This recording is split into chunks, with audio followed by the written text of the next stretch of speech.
Hello, all. I seriously wasn't gonna do a welcome to today's episode of Tech is Not Neutral, episode 4. I seriously was not gonna do an episode because I'm not feeling well, but I've been engaging in this conversation on Twitter that is so an example of tech is not neutral. So the handle, his name is Charlie O'Donnell. His handle is at CEONYC, wrote a post. I think I'm getting a little tired of straight white guys that inherited wealth and or existing cash flow generating businesses who have no college debt telling founders to risk everything on their startup dreams. Easy to say when you literally have 0% chance of homelessness. Hello. And then this Keith, don't want to say his last because I'm going to say it wrong and I don't want to be disrespectful in saying his last name, but his handle is at ARBOIS, so Arobis. We're going to go with Keith Arobis. Right. Anyone who can code or who can design has zero chance of homelessness in the United States. And I'm just... So my response to that, and he also made a little snide comment, more leftist pseudo babble, when Charlie went to explain exactly what he was talking about. So my response is, because I created a thread, Keith's responses demonstrate what's fundamentally defective in tech and startup culture. Just because you can doesn't mean you should. Coding and design are not some magical bullet against homelessness. These are skills which are commodities and will be automated. And then I went on to say, let's be honest, most startups in the Valley or elsewhere are nothing more than products and services, no matter the size. These are not businesses in all caps.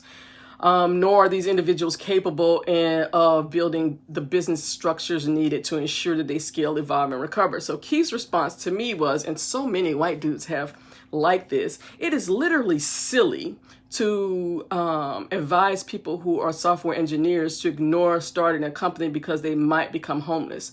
Anybody who pretends otherwise is literally lying. Is intentionally lying. Okay, so let me talk about this, because this is where it gets on my fucking nerves and why our inclusion efforts don't go anywhere. Because people like Keith, because he's a VC, are at the table. And people like me are not at the table. So we keep listening to people like Keith, and they keep spreading this message that everybody's equal, this meritocracy bullshit.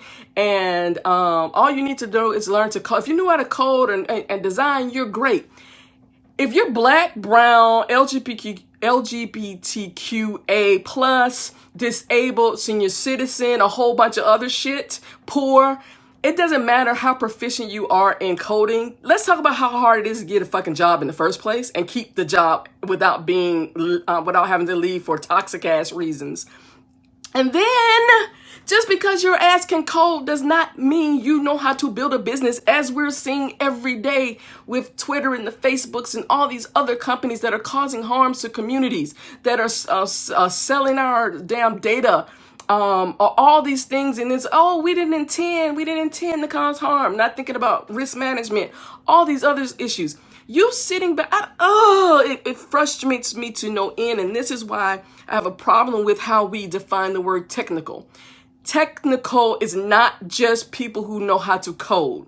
They know how to use a technology, and that's a tool. I also am very technical. Most technical people who know how to code have no clue how to do anything that I know how to do. And I will not be replaced by a robot anytime soon. Deep learning, machine learning, none of this will replace me, because my knowledge cannot be coded. Not right now. And I don't see in my foreseeable future.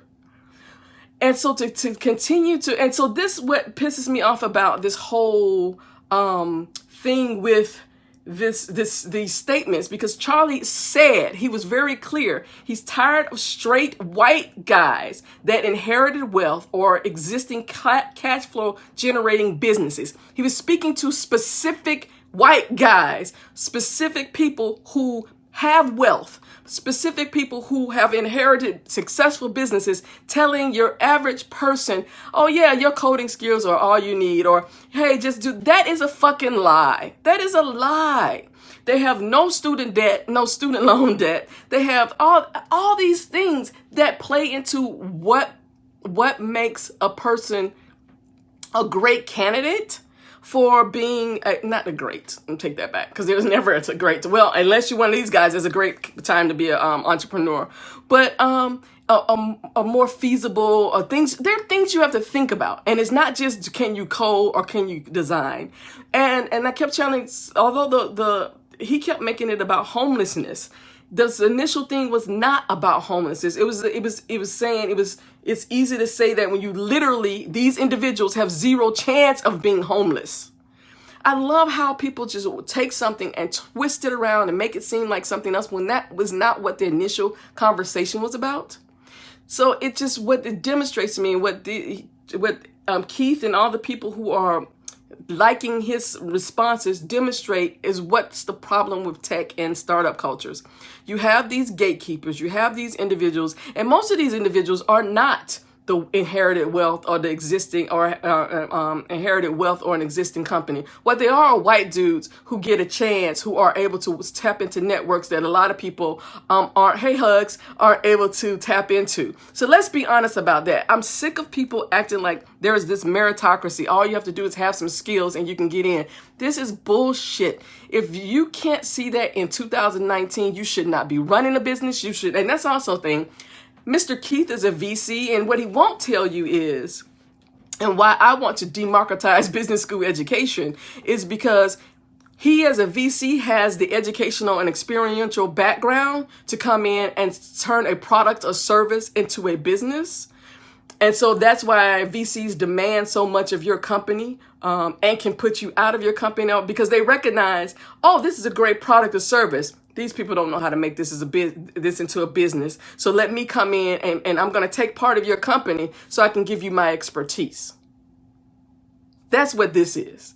And and then he wants to show all these outliers of these people who were homeless, who, you know, there was this one article that everybody saw, I guess it was 2 years ago, where this one guy was standing on the corner with a sign. He wanted a job and he got all these, he was unemployed software engineer, and he got all these offers. That's one damn guy in the millions of the software engineers in this world. Come on, let's not do that. Let's not. We always trying to look for simple solutions to complex problems. There are a whole lot of reasons besides knowing how to code and knowing how to design that keeps people from, first of all, that is a thin line between people having a job and being homeless. There's a lot to go there. I mean, it's health issues, it's student loan debt. There's all kinds of stuff that could happen. Getting divorced. So let's not make it seem like it's that simple. I hate simple solutions. And also, let's not continue to push the narrative that like coding is just like the greatest thing. I've done many talks about this. People, if you're an individual and all you can do is code and you don't know how to read, have a conversation with HR, you don't know how to have a conversation to see the business strategy behind your marketing and sales, or how what you're doing impacts the income statement and all this, you're no help to me in a knowledge economy. What you guys are talking about is straight industrial economy bullshit, which is we're building widgets. And so that's why all these people, just because you can code, okay, I can create something, that doesn't mean I need to. Atlanta has a damn street fulls of we have blocks full of scooters. Atlanta's a driving city, period. So unless you're near a very dense population that has sidewalks, because where I live, there are no damn sidewalks. There are not even curbs. There is a street and there's usually a ditch. And so having all these scooter companies, you could be walking down one block and see 5, not just 5 scooters, 5 different companies, scooter companies lined up, Why? Unless you're near one of the universities, unless you're near a very highly pedestrian area in town, which is not a lot in Atlanta, why are you doing that? What is the business model behind that? I'm sure you got some VC money for that. Yeah, okay. So I just wanted to get on and rant about that because I'm so sick of these white dudes ignoring everybody else in tech and promoting this idea that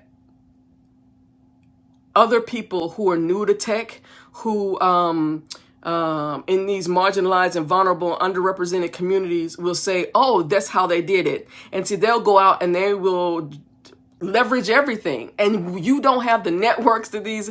The average person who's not a white dude has no access to anything that looks like a VC channel, has no startup networks, none of that stuff.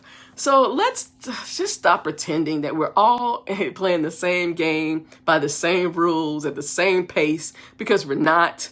And when we continue to have this narrative, that's why I'm so hot right now, it negates the experiences of people who are working really hard, because what it says to everybody else is, oh, they're just not working hard enough. And that's bullshit. They're working their asses off. They just don't have the privilege. They don't have the money or the network or the family connections to help them, first of all, get off the floor, get off the ground. And if they get off the ground, who can back them all the way to the hilt? So please stop saying that. I'm just so sick of that narrative. We have to do better for us to be inclusive. And we have to be inclusive because this is a knowledge economy and we're creating knowledge. We have to consider the experiences of more than just white dudes in Silicon Valley, because who the hell wants to live there anyway? So thank you. I'm going back to bed. Have a great day. Goodbye.